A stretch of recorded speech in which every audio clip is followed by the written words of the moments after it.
I thought she was saving dogs. Turns out, she was hiding secrets. If life's a dog, mine's the one everyone kicks. That's what I was thinking as I crouched under the kitchen sink at midnight, wrestling with a pipe that had been dripping for 3 weeks. The steady plink, plink, plink had been driving me insane, but apparently not insane enough to fix it until now. Dad, you know Mom's not really saving dogs, right? I banged my head on the pipe joint and cursed. My 17-year-old daughter Lila stood in the doorway, arms crossed, wearing that expression that said she knew something I didn't. What's that supposed to mean? I asked, sliding out from under the sink. My name's Jack Morrison. I'm 44, and I run a small construction company in Millbrook, New Hampshire. I've been married to Erica for 19 years, and lately she's been spending more time at that animal shelter than she does at home. She's saving herself. From you. Lila's words hit like a slap. God, you're so clueless sometimes. I stood up, wiping my hands on a towel. Your mother volunteers at the shelter because she cares about animals. Lila snorted. Right. That's why she comes home smelling like dog shampoo and cheap aftershave that definitely isn't yours. The wrench slipped from my fingers and clattered on the tile floor. What did you just say? Nothing. Forget it. She turned to leave, then paused. But maybe you should surprise her at work sometime. You know, just to see how much she really cares about those poor, helpless animals. After she left, I stood there staring at my reflection in the dark window. Graying hair, lines around my eyes, shoulders that ached from 25 years of construction work. When had I become invisible in my own house? The next morning, Erica was already gone when I woke up. No note, no goodbye kiss, just the faint scent of perfume and something else I couldn't identify. Dog shampoo, maybe. I made coffee and called the Millbrook Animal Rescue. A gravelly voice answered, Yeah, this is Marv. Hi, I'm Jack Morrison. My wife Erica volunteers there. And I was wondering if you need any help with maintenance or repairs. Morrison? Oh yeah, the construction guy. Your wife's here all the time. Real dedicated, that one. Always locked up in room 304 with Troy doing paperwork. Troy? Vet tech? Well, former vet tech. Got fired from his last job for some weird stuff with the animals. But hey, we take what we can get, right? I hung up feeling like I'd swallowed glass. Room 304. Always locked. With Troy. The Millbrook Animal Rescue sat on the edge of town like a forgotten afterthought. Peeling white paint, flickering fluorescent lights visible through dirty windows, and the constant sound of barking from somewhere deep inside. I parked my truck and walked through the front door, trying to look casual. The smell hit me first. Disinfectant mixed with wet dog and something else. Fear, maybe, or desperation. You must be Jack. Marv appeared from behind a desk covered in paperwork. He was in his 50s, built like a fire hydrant with suspicious eyes. Your wife didn't mention you were coming by. Surprise visit. Thought I'd see if you needed any work done. Marv studied me for a moment, then shrugged. Come on. I'll show you around. We walked through a maze of kennels, past dozens of dogs in various states of misery.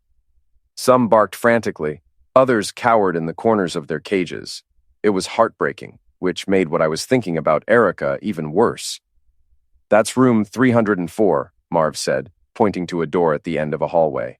Your wife spends a lot of time in there, with Troy, doing paperwork.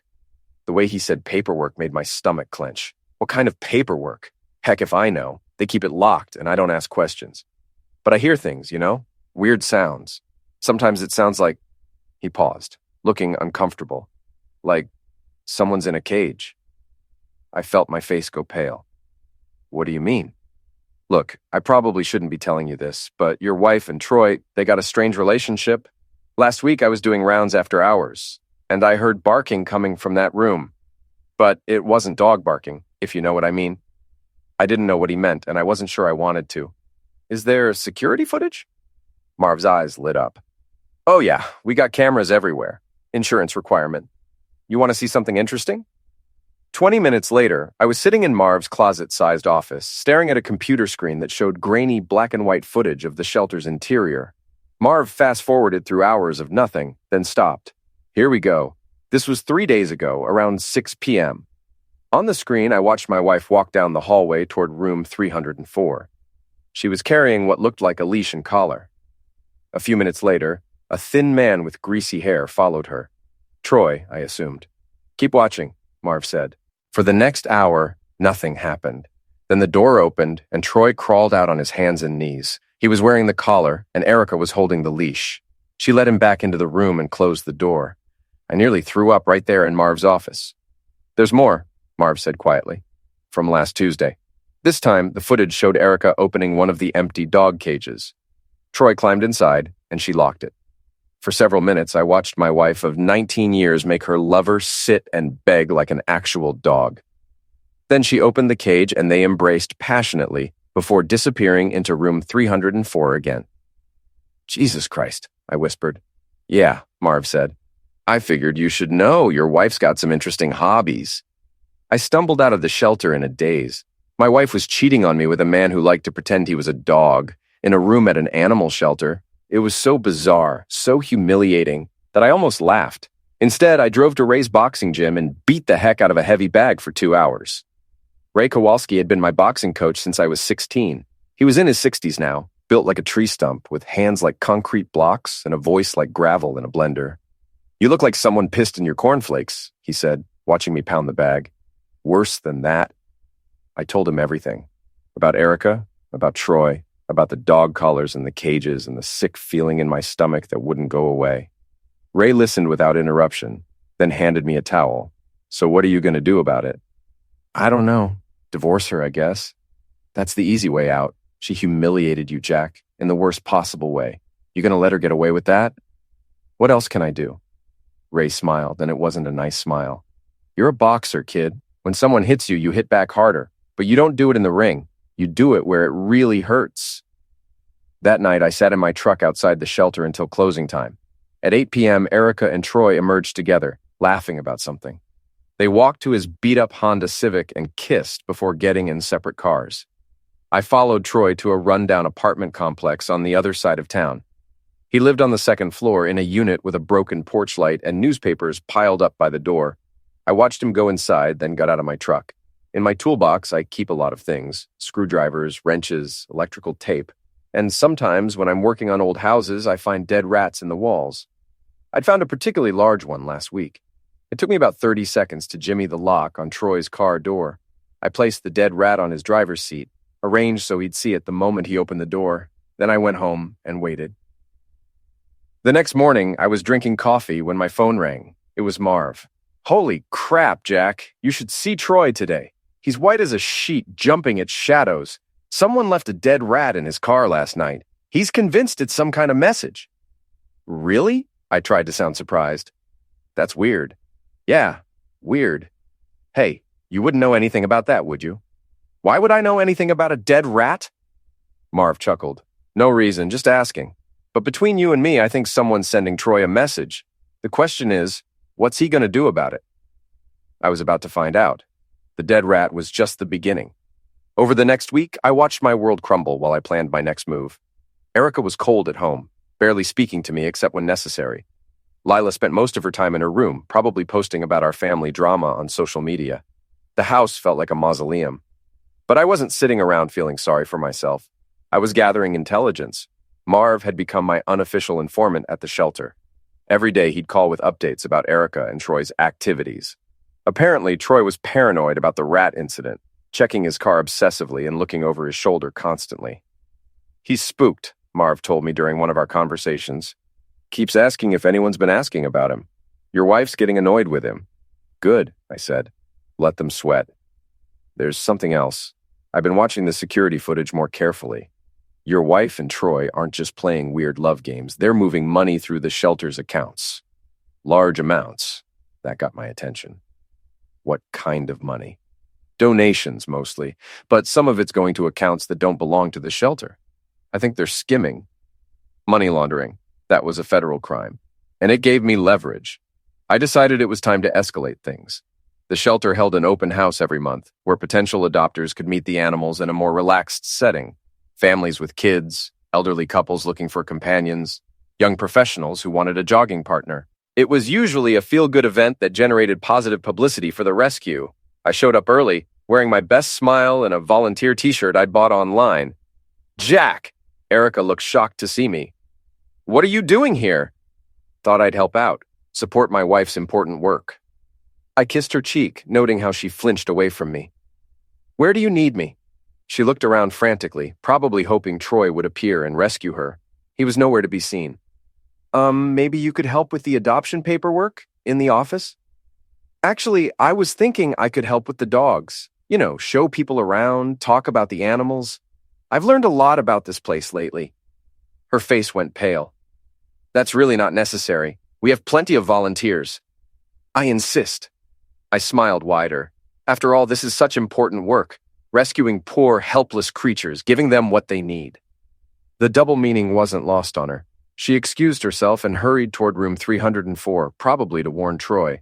The open house was in full swing by noon. Families wandered through the kennels, kids pressed their faces against the chain link, and volunteers shared heartwarming stories about the animals. It was exactly the kind of wholesome scene that would make great footage for the local news, which is why what I did next was so effective. I'd spent the previous night studying the shelter's layout, particularly the kennel locking mechanisms. They were old and poorly maintained, held shut by simple sliding bolts that could be opened with a screwdriver if you knew what you were doing. At exactly 12:30, while everyone was gathered in the main adoption area, I slipped away to the kennel section. It took me less than 5 minutes to open every single cage door. Then I went back to the adoption area and waited. The first dog appeared about 2 minutes later, a German Shepherd mix who bounded into the crowd, tail wagging, looking for attention. People laughed and petted him, thinking it was part of the program. Then came the rest of them, 37 dogs of various sizes and temperaments, all suddenly free and excited to explore. Most were friendly, but a few were aggressive, and several were still traumatized from whatever had brought them to the shelter in the first place. Chaos erupted. Children screamed as large dogs knocked them over. Adults tried to grab leashes and collars, slipping on the concrete floor. One elderly woman was bowled over by an enthusiastic Labrador and hit her head on a wall. In the middle of it all, Troy appeared, looking panicked and helpless. He tried to grab a pit bull mix that was terrorizing a family with small children, but the dog turned on him and bit his arm.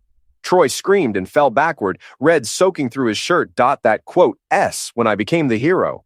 "Everyone stay calm," I shouted, using the voice I developed from years of managing construction crews. "Form a circle, back to back." I waded into the chaos, grabbing aggressive dogs by their collars and speaking to them in firm, calm tones. Within minutes, I had most of the animals under control. Other volunteers followed my lead, and soon we had the situation managed. The local news crew, which had been there to film a feel-good story about pet adoption, captured everything. The footage would show me as the calm, competent man who saved the day, while Erica and Troy looked like incompetent amateurs who couldn't manage their own facility. "How did this happen?" a reporter asked Erica as paramedics bandaged Troy's arm. We don't know.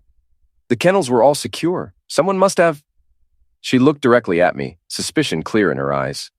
"These old locks are pretty unreliable," I said to the reporter. "Probably just a mechanical failure. Good thing nobody was seriously hurt." The story ran on the evening news with the headline, "Local Hero Saves the Day at Animal Shelter Mishap." I came off looking like a responsible citizen, while the shelter looked incompetent and dangerous. But I was just getting started. That night, Erica confronted me at home. "You did that on purpose," she said. "You opened those cages." "That's a serious accusation. Do you have any proof?" "I know you, Jack. You're not the helpful volunteer type. Maybe you don't know me as well as you think." I poured myself a beer and sat down in my recliner. "Just like I'm learning things about you." She went very still. "What's that supposed to mean?" "Room 304, Troy's little games. The money you've been moving through the shelter's accounts." Her face went white. "You've been spying on me." "I've been protecting myself. Did you really think I wouldn't find out?" For a moment, I thought she might confess everything, break down and beg forgiveness. Instead, she straightened her shoulders and looked at me with cold hatred. "You have no idea what you're dealing with, Jack. You think you're so smart, but you're just a construction worker who peaked in high school. Troy and I have plans, big plans, and you're not part of them. We'll see about that." She stormed out of the room, and I heard her car start in the driveway, probably going to Troy's apartment to plan their next move. That was fine with me. I had plans of my own. The doghouse was Millbrook's premier dive bar, the kind of place where construction workers, mechanics, and other blue-collar types went to drink cheap beer and complain about their lives. I'd been a regular for years, back when Erica and I were happy, and she didn't mind me having a few beers with the guys after work. I hadn't been there in months, but nothing had changed. Same sticky floors, same neon beer signs, same smell of cigarettes and desperation. Ray was at his usual spot at the end of the bar, nursing a whiskey and watching sports highlights on the TV. "Look what the cat dragged in," he said when he saw me. "Thought you'd gone domestic." "Just taking a break from domestic bliss." I ordered a beer and sat down next to him. "Ray, what do you know about psychological warfare?" "You mean like getting in someone's head, making them crack?" "Something like that." Ray grinned. "Kid, I've been doing that to boxers for 40 years. It's all about finding their weakness and pressing on it until they break." "What's your target's weakness?" I thought about Troy crawling around on his hands and knees wearing a dog collar. Public humiliation. Perfect. That's the easiest one to exploit. You just need the right stage and the right audience. We were interrupted by laughter from across the bar. I looked over and felt my blood pressure spike. Erica and Troy were sitting in a corner booth, drinks in front of them, acting like they owned the place. She was wearing a low-cut dress I'd never seen before, and he had his arm around her shoulders. They were making no effort to hide their relationship. "Well, well," Ray said quietly. "Looks like they're putting on a show." Several other patrons had noticed them too. Millbrook was a small town, and everyone knew everyone else's business. By tomorrow, half the town would know that Erica Morrison was openly cheating on her husband. I stood up and walked over to their table. "Evening, honey," I said pleasantly. "Troy." Troy tried to shrink into the booth, but there was nowhere to go. Up close, I could see the bandage on his arm from the dog bite, and he looked like he hadn't slept in days. "Jack," Erica's voice was cold. "I didn't expect to see you here." "It's a free country. Mind if I join you?" Without waiting for an answer, I pulled up a chair and sat down. The tension was thick enough to cut with a knife. "So, Troy," I said conversationally, "how's the arm? That was quite a bite you took at the shelter." "It's fine," he mumbled, not meeting my eyes. "Good thing it wasn't worse. Dogs can be unpredictable when they're not properly trained. Sometimes they need a firm hand to keep them in line." Troy's face flushed red, and Erica's eyes flashed with anger. "Is there a point to this, Jack?" she asked. "Just making conversation. It's nice to see you two out together. Very public." I stood up and raised my beer toward the bar. "Ladies and gentlemen, I'd like to propose a toast to lost causes and strays. May they find what they're looking for, even if it's not what they deserve." The bar went quiet. Everyone was watching now, sensing drama. "To my dear wife, Erica, and her new friend, Troy, may their partnership be everything they've worked so hard for." I drained my beer and set the empty bottle on their table. "Enjoy your evening." As I walked away, I heard Erica hiss something at Troy, but I couldn't make out the words. It didn't matter. The message had been sent, and half the town had witnessed it. The next morning, I got to work early and called Marv. "That was quite a performance last night," he said. "Word's already getting around about your wife and Troy." "Good. How are things at the shelter?" "Tense. They're both jumpy, snapping at volunteers, making mistakes. And there's something else. I've been going through the financial records more carefully. They're not just skimming donation money, they're running a whole operation through the shelter's accounts." "What kind of operation?" "Best I can tell, they're laundering money for someone else. Big amounts, too. Hundreds of thousands of dollars over the past year." This was better than I'd hoped. "Any idea who the real player is?" "Working on it, but Jack, if these people find out someone's onto them, it could get dangerous. Let me worry about that. Just keep documenting everything." That afternoon, I decided to do some reconnaissance of my own. I drove to Troy's apartment complex and parked across the street, watching his building through binoculars. At 4 p.m., a black Mercedes pulled up and a woman got out. Even from a distance, I recognized her immediately. Jenna Walsh, Erica's best friend since college and the executive director of the regional animal charity that funded the Millbrook shelter. I watched her go up to Troy's apartment and stay for over an hour. When she came out, she was carrying a briefcase that she hadn't had when she went in. Suddenly, everything made sense. Jenna was the mastermind behind the money laundering operation. She was using her position at the charity to move dirty money through the shelter's accounts, with Erica and Troy as her local operatives. But why would Jenna involve my wife in something so risky? What was her angle? I was about to find out that I'd been asking the wrong questions. The pieces started falling into place when I remembered something that had happened 3 years ago. Jenna had made a pass at me at a Christmas party, when Erica was in the bathroom and we were alone by the punch bowl. I'd turned her down politely but firmly, and she'd acted like it never happened. But women like Jenna don't forget rejection. They get even. I spent the next week gathering evidence. Using skills I'd learned in the Army 20 years ago, I set up surveillance on all 3 of them. Troy was easy. He was paranoid but stupid, checking his car for dead rats but never noticing the tracking device I'd attached under his bumper. Erica was more careful, but she was also predictable. Same routes, same times, same habits she'd had for years. Jenna was the real professional. She varied her schedule, used different cars, and never stayed in one place very long. But she had one weakness. She was arrogant. She thought she was smarter than everyone else, especially a dumb construction worker like me. That arrogance was going to be her downfall. I also had help from an unexpected source. Lila, who had initially seemed to be on her mother's side, started feeding me information. Mom's been getting weird phone calls, she told me one evening when Erica was out. She goes into her bedroom and talks really quietly, but I heard her say something about cleaning house and loose ends. When was this? Last night, after you confronted them at the bar. She was really upset. I felt a chill. In criminal enterprises, cleaning house and loose ends usually meant eliminating evidence or witnesses. Lila, I need you to be very careful around your mother right now. Don't let her know you're talking to me about this. Why? What's going on? I looked at my daughter, really looked at her. She was 17, smart as a whip, and she deserved to know the truth.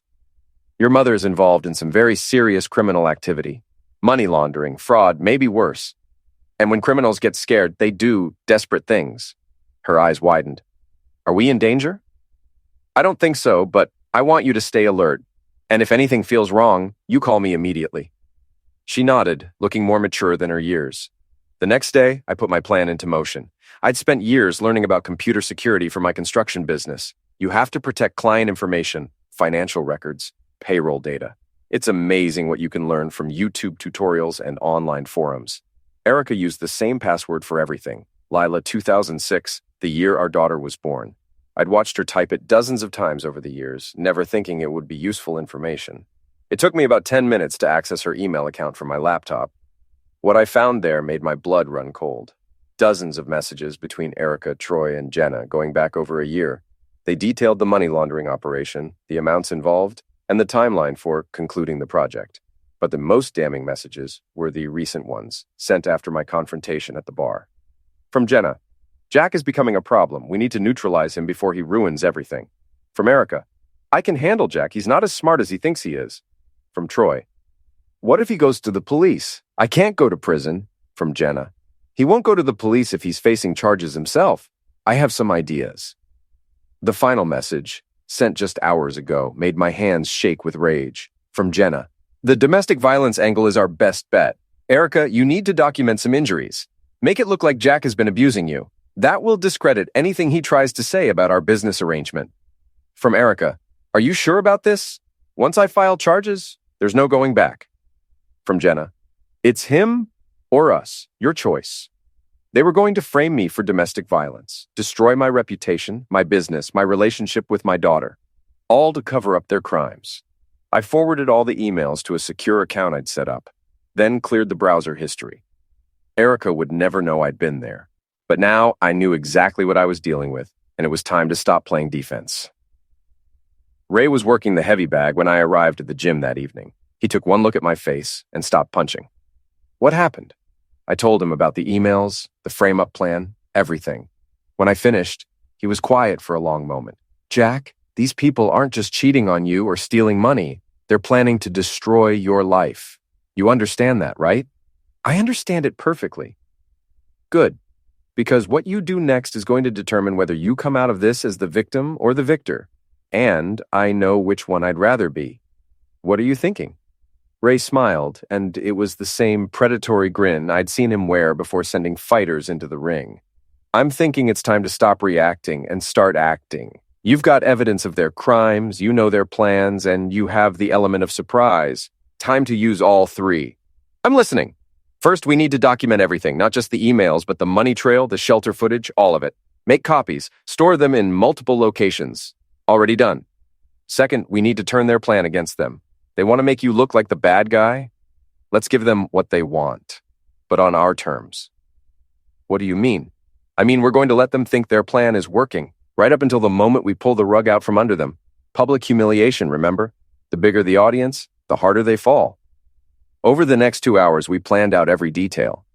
It was risky, and it required perfect timing. But if it worked, it would destroy all three of them while making me look like the innocent victim. If it failed, I'd probably end up in prison. But I was past the point of caring about the risks. The next evening, I got my chance to put the plan into action.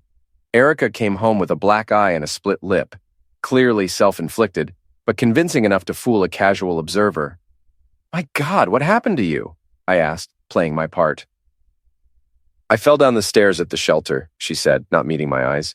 "Tripped over a dog leash. We should get you to a doctor. That looks serious." "It's fine, just bruises." But I noticed she was taking pictures of her injuries with her phone, probably to use as evidence later. That night, she slept in the guest room. The next morning, I found her on the phone with someone, speaking in hushed tones. "Yes, I have the documentation," she was saying. "Photos, witnesses, everything you said I'd need." After she left for the shelter, I called Marv. "They're making their move," I told him. "Probably today or tomorrow. Are you ready?" "Been ready for days. The cameras are all working, and I've got backup copies of everything stored off-site." "Good. Remember, when this goes down, you don't know anything about our arrangement. You're just a security guard who happened to be in the right place at the right time." "Got it. Jack, be careful. These people are desperate, and desperate people do stupid things." That afternoon, I got a call from Detective Sarah Mills of the Millbrook Police Department. "Mr. Morrison, I need you to come down to the station. We've received some serious allegations against you." "What kind of allegations?" "Domestic violence. Your wife has filed charges." I felt a surge of satisfaction. They were following the script perfectly. "I'll be right there." At the police station, I played the role of the confused, innocent husband. I answered all their questions honestly, provided alibis for the times when Erica claimed I'd hit her, and expressed shock and hurt that my wife would make such accusations. "She's been acting strange lately," I told Detective Mills. "Staying out late, being secretive. I thought maybe she was having an affair, but I never imagined she'd do something like this." "Do you have any evidence of an affair?" I hesitated as if I was reluctant to betray my wife's secrets. "Well, there have been some things, but I don't want to make accusations without proof." "What kind of things?" "She's been spending a lot of time at the animal shelter with a man named Troy. One of the security guards there mentioned they seemed close." Detective Mills made notes. "We'll look into it. In the meantime, you're free to go, but I'd recommend staying away from your wife until we sort this out." "Of course. I just want the truth to come out." As I left the police station, I saw Erica sitting in her car across the street, watching. When she saw me, she drove away quickly. Phase 1 was complete. Now came the hard part. That evening, I drove to Troy's apartment complex and parked in my usual surveillance spot. At 9 p.m., Jenna's Mercedes pulled up and she went inside. An hour later, all three of them came out together and got into Jenna's car. I followed them to the animal shelter. Using the key Marv had given me, I let myself in through the back door and made my way to his office. The security monitors showed Erica, Troy, and Jenna in room 304, apparently having some kind of heated discussion. I turned on the recording equipment and settled in to wait. At 11:30, they came out of room 304 carrying boxes and file folders. They were destroying evidence, just as I'd hoped they would. But they weren't just destroying evidence. They were also setting up new evidence. I watched in fascination as they planted documents in various locations around the shelter, documents that would implicate me in the money laundering scheme. They were thorough. I had to give them credit for that. When they finished, Jenna made a phone call. "It's done," she said. "Everything's in place. You can make the call to the FBI tomorrow." They were going to frame me for their crimes and have federal agents arrest me. It was actually a brilliant plan. Too bad for them that I'd been recording everything.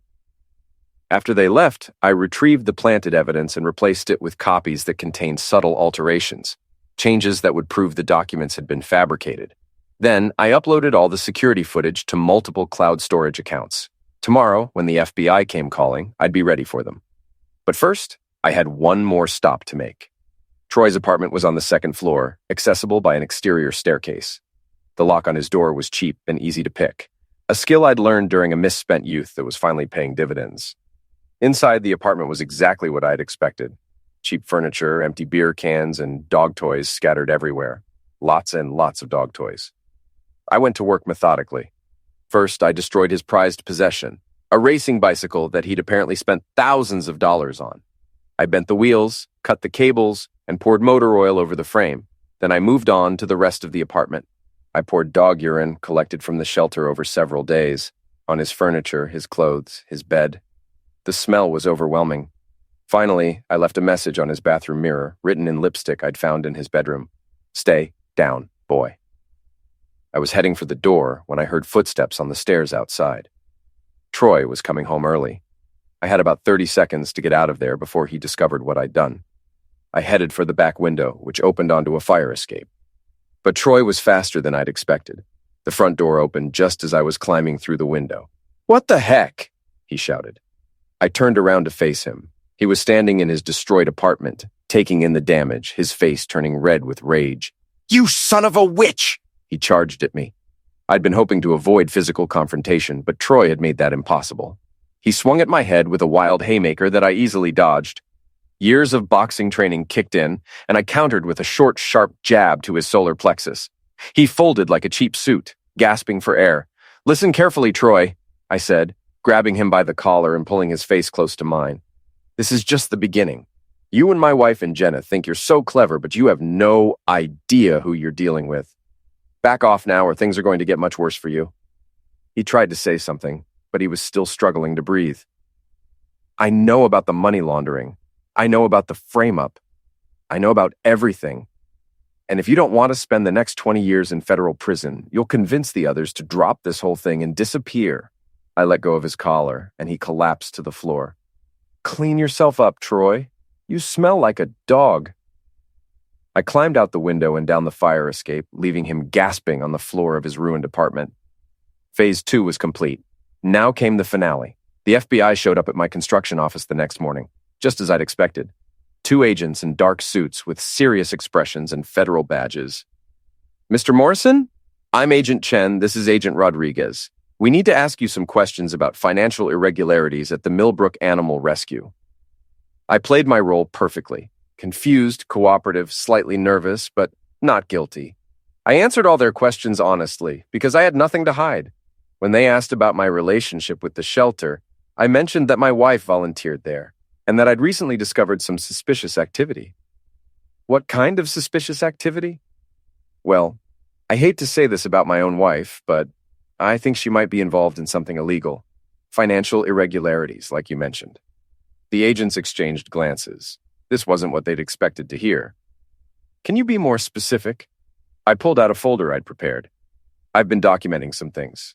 Large cash deposits to accounts that don't seem to be related to the shelter's operations. Meetings with people who aren't involved in animal rescue. Strange behavior from my wife and her associate." I handed them copies of the financial records I'd gathered, along with photos of Jenna's visits to Troy's apartment and timestamps from the security footage. "This is very helpful, Mr. Morrison. We may need you to testify before a grand jury." "Of course, I just want the truth to come out." After they left, I called Ray. "They took the bait," I told him. "The feds are going after Jenna's operation, and I'm positioned as a cooperating witness instead of a suspect." "Beautiful. What about the domestic violence charges?" "Detective Mills called an hour ago. Apparently, they've discovered some inconsistencies in Erica's story. The charges are being dropped pending further investigation. Which means they know she was lying, but they can't prove it yet. That's where Phase 3 comes in. Phase 3 was the most dangerous part of the plan. It required me to put myself in harm's way, but it was the only way to get the evidence I needed to destroy all 3 of them completely. That evening, I drove to the animal shelter and let myself in through the back door. Marv was waiting for me in his office. "They're all here," he said. "Been in room 304 for the past hour, having some kind of emergency meeting. They know the feds are onto them." "Perfect. Is the live streaming equipment ready?" "Ready and tested. We'll be broadcasting to multiple platforms simultaneously. Once it starts, there's no stopping it." "Good. Give me 10 minutes, then trigger the alarm. I made my way through the darkened shelter to room 304. The door was closed, but I could hear voices inside. Angry, desperate voices. "This is all your fault," Erica was saying. "If you hadn't panicked about that stupid rat, none of this would have happened." "My fault?" Troy's voice was higher than usual, stressed. "You're the one who married a psychopath. He destroyed my apartment, threatened me, and now the FBI is asking questions." "Both of you shut up," Jenna snapped. "We need to focus on damage control. The feds don't have enough evidence to convict us if we stick to the story." "What about Jack?" Erica asked. "He knows too much." "Jack is going to have an accident, a tragic construction site mishap. These things happen all the time." I felt my blood turn to ice. They were talking about ending me. "Are you insane?" Troy said. "We're already looking at federal charges. You want to add homicide to the list?" "It's not homicide if it looks like an accident. I know people who can arrange these things." That was enough. I activated the recording app on my phone and prepared to make my entrance. The fire alarm was Marv's cue. When it started blaring, I knew he was beginning the live stream and alerting the authorities. I kicked open the door to room 304. All three of them spun around, shocked to see me. The room was exactly what I'd expected, a bizarre combination of office and dungeon, with dog cages, leashes, and other equipment scattered around. Well, I said, holding up my phone. "Don't let me interrupt your planning session. Please continue talking about having me homicides."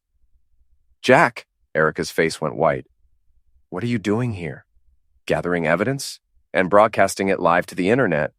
I gestured to the cameras that Marv had installed around the room. "Smile, everyone. You're about to become famous." Jenna was the first to recover from the shock. "You have no idea what you're dealing with, Jack. This is much bigger than you think." "Really enlighten me."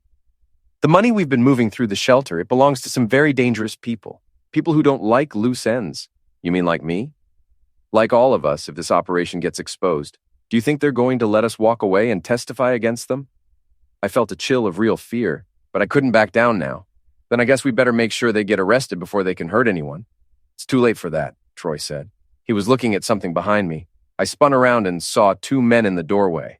Large men with the kind of faces that suggested violence was their profession.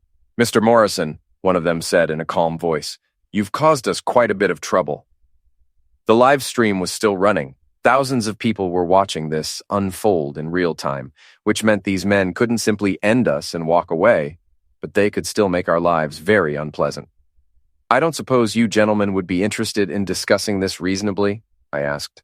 "Afraid not. You've seen too much, heard too much. All of you have." He was including Erica, Troy, and Jenna in that statement. They'd outlived their usefulness, and now they were liabilities. "Wait," Jenna said desperately. "We can fix this. We can make the evidence disappear. Too late, it's already out there." The man gestured to the cameras. "Thanks to your friend here, half the internet has seen our faces." That's when I heard the most beautiful sound in the world. Sirens. Lots of sirens. "Sounds like the cavalry's arriving," I said. The two men looked at each other, then back at us. They were professionals, but they weren't stupid. A live-streamed homicide in front of thousands of witnesses wasn't worth whatever they were being paid. "This isn't over," one of them said, and they melted away into the darkness of the shelter. Moments later, the room filled with police officers, FBI agents, and paramedics. The live stream had worked perfectly. Not only had it provided evidence of the conspiracy, but it had also ensured that law enforcement responded immediately. As they led Erica, Troy, and Jenna away in handcuffs, my wife looked back at me with pure hatred in her eyes. "This isn't over, Jack," she said. "You think you've won, but you have no idea what you've started." "Actually," I said, "I think I know exactly what I've started, and I'm going to finish it." The aftermath was swift and brutal. The live stream had been viewed by over 50,000 people in real time, and the recording went viral within hours. Every major news outlet picked up the story. Construction worker exposes wife's criminal conspiracy in dramatic live stream. Erica, Troy, and Jenna were charged with money laundering, conspiracy, fraud, and attempted homicide. The evidence was overwhelming, and with the federal government offering reduced sentences for cooperation, they quickly turned on each other. But I wasn't satisfied with just sending them to prison. They'd tried to destroy my life, frame me for crimes I didn't commit, and have me ended. Prison was just the beginning of their punishment. I wanted them to lose everything, the way they'd tried to make me lose everything. And I knew exactly how to make that happen. The town of Millbrook had never seen anything like it. Within 24 hours of the live stream, the story had gone national. News vans lined Main Street, reporters interviewed anyone who'd ever met Erica or Troy, and the animal shelter became a tourist attraction for people wanting to see where it all happened. I became a local celebrity overnight. The construction worker who'd outsmarted federal criminals and exposed a massive conspiracy.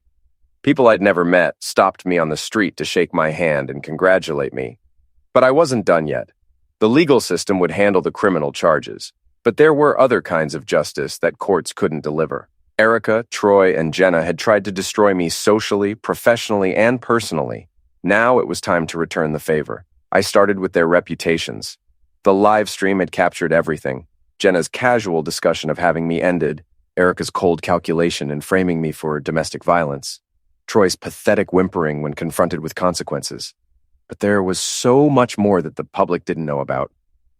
I created a website called The Real Story and began posting everything I'd documented over the past months. Security footage of Troy's dog role-playing sessions, financial records showing how they'd stolen money meant for animal rescue, text messages revealing their contempt for the people they'd fooled. But the most damaging material was personal. I posted photos of Troy's apartment after I'd destroyed it, along with audio recordings of him begging Erica to protect him from me. I shared Erica's browser history, which revealed her obsession with luxury goods and her research into divorce attorneys. I published Jenna's professional correspondence, showing how she'd used her position at the charity to enrich herself while animals suffered. Within a week, the website had over 1 million views. Social media exploded with memes, commentary, and amateur detective work as people dug deeper into the story. Erica lost her job, her friends, and her social standing. The domestic violence charges she'd filed against me became a national symbol of false accusations, and women's rights groups denounced her for undermining real victims. Troy became the subject of internet mockery. Videos of him crawling around in a dog collar went viral, spawning countless parodies and remixes. He couldn't show his face in public without someone barking at him. Jenna faced professional ruin. The charity she'd run was disbanded, its assets seized by federal authorities. Other organizations she'd been involved with distanced themselves from her, and her name became synonymous with corruption in the nonprofit world. But I still wasn't satisfied. They'd cost me months of emotional turmoil, damaged my relationship with my daughter, and tried to send me to prison. Financial and social ruin wasn't enough. I wanted them to suffer the way they'd made me suffer. The opportunity came when the town announced its annual Fall Festival. It was Millbrook's biggest event, drawing thousands of visitors for craft booths, food vendors, and entertainment. The centerpiece was always the main stage, where local politicians gave speeches and community groups performed. This year, they'd added a special event, a pet adoption drive, organized in partnership with regional animal shelters to help the animals displaced by the scandal at the Millbrook facility. I volunteered to help with the sound system. The festival was perfect. Sunny October weather, huge crowds, and a celebratory atmosphere. Families wandered between booths, children played games, and everyone seemed to be having a great time. At 2 p.m., the pet adoption event began. Dozens of dogs and cats were brought on stage as volunteers shared their stories and encouraged people to adopt. It was heartwarming, and exactly the kind of positive publicity the animal rescue community needed after the scandal. That's when I made my move. I'd spent weeks preparing for this moment. Hidden cameras, wireless microphones, and a complete audiovisual presentation that would make the Super Bowl halftime show look like amateur hour. "Ladies and gentlemen," I said, taking the microphone from the surprised event organizer. "Before we continue with the adoptions, I'd like to share something with you, a story about the real dogs in our community." The crowd murmured with confusion, but they were listening. 3 months ago, I discovered that my wife was having an affair. Not unusual, unfortunately, but this affair was special. It involved dog collars, cages, and role-playing games at the animal shelter that was supposed to be helping these innocent creatures. I gestured to the animals on stage, and the crowd began to understand where this was going. But that was just the beginning. My wife, Erica Morrison, along with her lover, Troy Hendricks, and her friend, Jenna Walsh, were stealing money meant for animal rescue. Money that should have gone to feed, house, and care for abandoned pets. The giant screens on either side of the stage came to life, showing security footage of Troy crawling around in a dog collar while Erica held a leash. The crowd gasped, then began to laugh and jeer. While animals were suffering in overcrowded shelters, these three were playing games and stealing donations. But when I discovered their crimes, they didn't apologize or try to make amends. They tried to frame me for domestic violence and have me ended. More footage appeared on the screens, audio recordings of their conversations, financial records showing the stolen money, and finally, the climactic scene from room 304 where Jenna had discussed having me ended. The crowd was no longer laughing. They were angry. These are the real dogs in our community, I continued. Not the innocent animals who need our help, but the predators who exploit our compassion for their own gain. That's when Troy made his biggest mistake of the day. He'd been watching from the edge of the crowd, probably thinking he could slip away unnoticed. But when he saw himself on the giant screens, humiliated in front of thousands of people, he snapped. "You son of a witch!" he screamed, charging toward the stage. "You ruined my life!" Security tried to stop him, but he was running on pure adrenaline and rage. He made it halfway to the stage before I jumped down to meet him. The crowd formed a circle around us, cheering and shouting. It was like something out of ancient Rome gladiators in the arena, fighting for the entertainment of the masses. Troy swung at me wildly, but months of paranoia and stress had taken their toll. He was weak, uncoordinated, and desperate. I easily dodged his first punch and countered with a straight right that dropped him to his knees. "Stay down," I said, loud enough for the crowd to hear. "Good boy." The crowd erupted in laughter and applause. Troy tried to get up, but I put my hand on his shoulder and pushed him back down.